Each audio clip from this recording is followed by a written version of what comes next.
Ayan na mga mahal ko, sinalang ko na ulitin natin kasi 6 minutes pa lang yun, ulitin natin.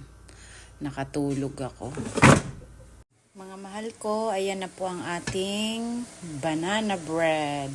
Bilog na bilog, luto na po yan.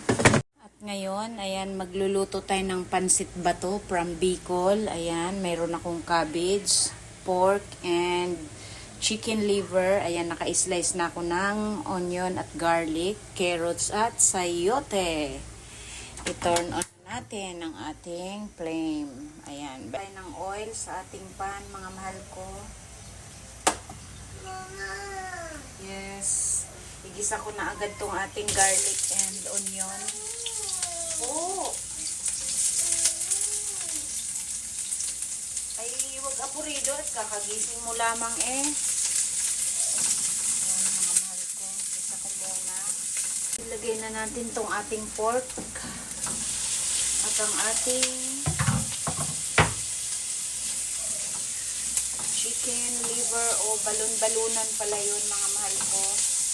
Yung liver di ko na sinali kasi medyo hindi na siya ganun ka-fresh sa aking tingin. So, hindi ko na siya isinali. Maglagay muna tayo ng ating paminta.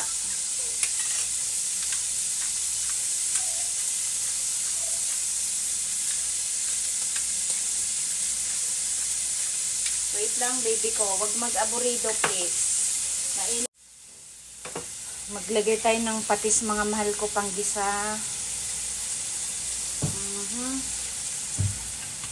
Yun na rin ang ating pangpaalat. Dadagdag na lang tayo pag kinulang at kaunting soy sauce. Ayan.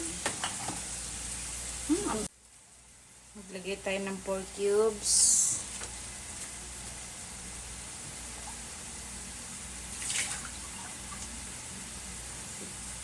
At water.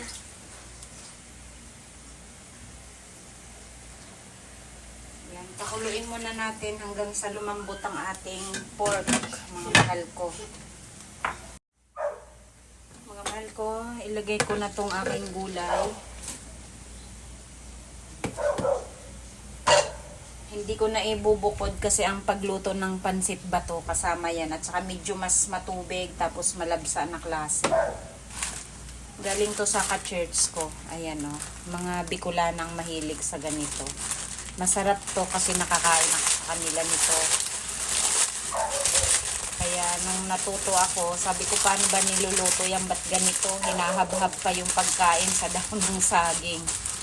Ayun, ganon. Malabsa siya po, masabaw, matubig. At mukhang lutong-luto na yung ating tama-tama na yung lasa niya, mga mahal ko. Ilagay na natin to.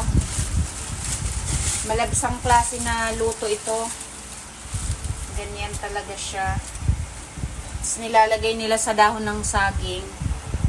Kaya kung kainin, ganon. Ang tawag naman nila sa pagkain ay habhab. Ayan. So, ilagay ko na tong aking cabbage. Ayan. Haluin ko lang ng bahagya.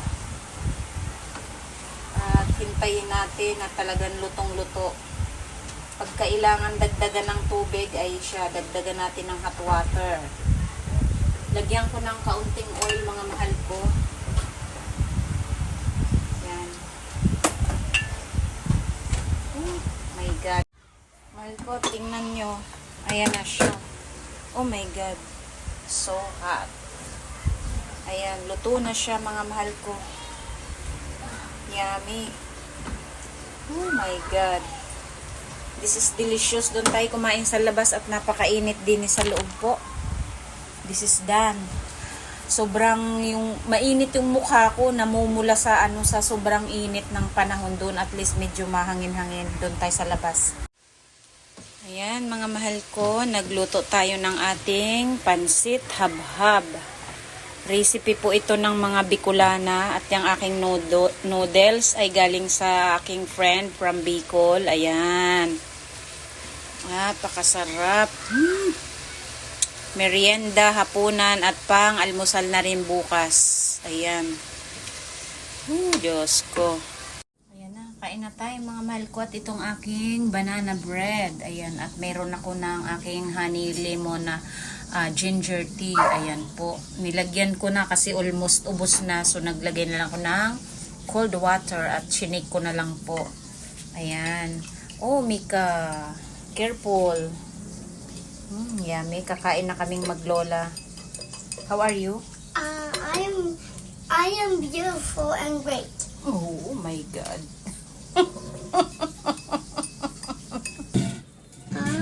Aray ko. Mga mahal ko, kakain na po kami.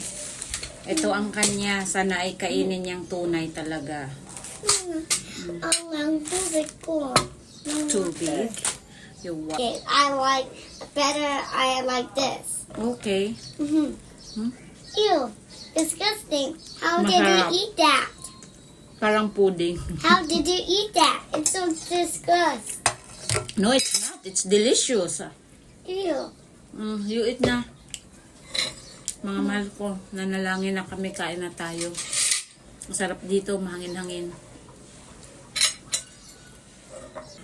Ayan, medyo nga lang nabawasan ng airflow dito kasi yung neighbor ay nagbakod ng mataas.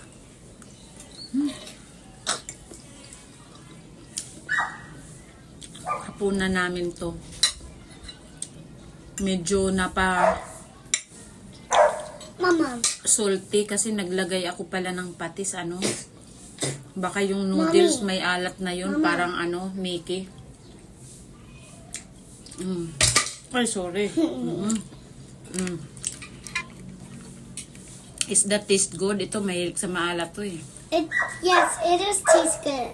Try this. Okay. Is it healthy? Tolerable na, ma'am. Yan, medyo mahap dito at papano may hangin. Sa loob, puro electric pan. Ako, nakakahilo. Just enough, you eat alone. Not feed me. I can do it for myself. It's your right to feed you. When I get so old, you feed me when I cannot stand anymore, okay? You just walk so slow. Yeah.